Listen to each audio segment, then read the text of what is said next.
Assalamualaikum. Hai adik-adik. Adik kreatif pada hari ini ialah flying spaceship. Bahan dan alatan yang diperlukan ialah tali, kertas hitam, gunting, pensel, pita pelekat, gambar kapal angkasa, gambar bintang, gambar bulan dan penyebut lubang. Langkah pertama, guntingkan gambar kapal angkasa, gambar bintang dan gambar bulan.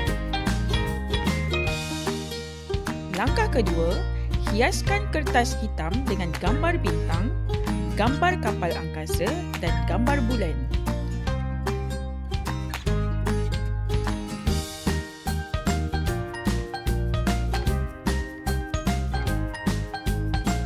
Langkah ketiga, lekat tali pada belakang kapal angkasa menggunakan pita pelekat.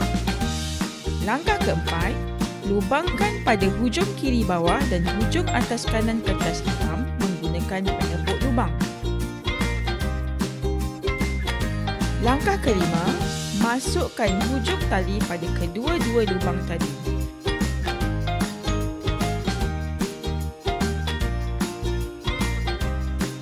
Dan langkah terakhir, ikat tali pada belakang kertas hitam. Selamat mencuba adik-adik!